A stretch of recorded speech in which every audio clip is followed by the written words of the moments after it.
Prologue. A bunch of the boys was whooping it up, as usual. Fighter pilots all, bellied up close to the bar, boot heels lodged in spittoons. In England this was, in a little tin hut at the edge of a grassy flying field up near the cold North Sea.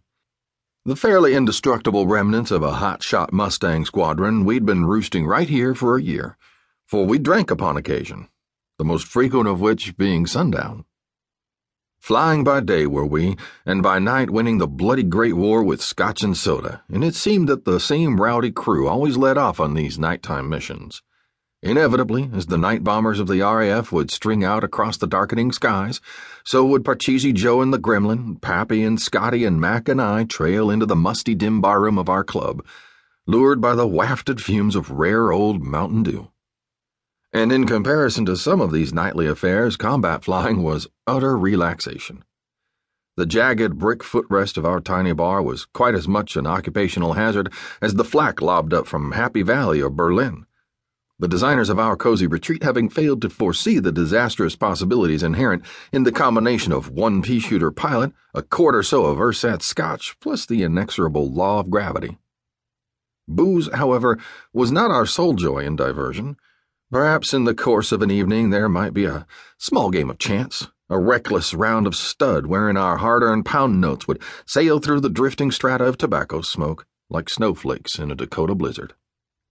Other nights we might just crouch in the darkest corner of our lair, hashing over past aerial exploits to evolve fantastic new methods of slaughtering Jerry's with a P-51. It has never been proven that there existed any liaison between High Command and our bleary-eyed council, but the most reckless of our alcoholic schemes would invariably come true. Having long since discovered the uncannily accurate prophecies that lay inscribed upon the bottom of every whiskey jug, we were thus led to believe that perhaps High Command had been fashioning our fate with the same carefree bravado as we'd been using to predict it. But maybe we'd just drink to dear Aunt Gussie.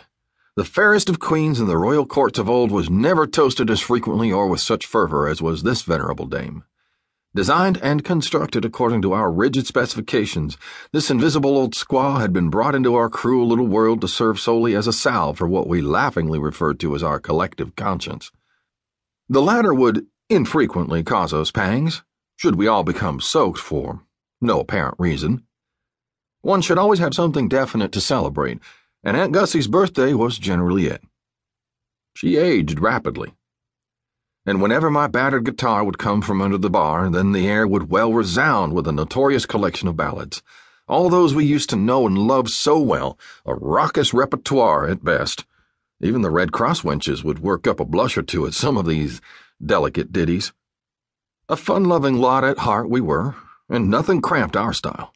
Each night at closing time, our uproarious departure into the blackout would never fail to elicit from our true friend, Pat the bartender, the comment spoken sadly, "The cream of American youth!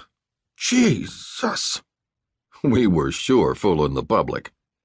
And so tonight, that rainy night of June the 5th of 44, and the night my story begins, the squadron's evening session started out with the usual routine. After impishly pouring 4 fingers of rot gut into my glass, my old flying partner Mac had cried, "Come on, Pharaoh, leave us have a party." "Why, certainly," I replied, "to Aunt Gussie's 99th, bless her filthy soul." So with a clink, a gulp, and a shudder, things got underway. As the jamboree grew both in number and intensity, the talk around the bar became laced through with a thread of tension, for it looked to us as though perhaps our tired old war was coming at last into some sort of focus. In enemy skies of late, we'd accomplished an inordinate amount of highly specialized dirty work, and in retrospect there could be seen a certain method to our madness.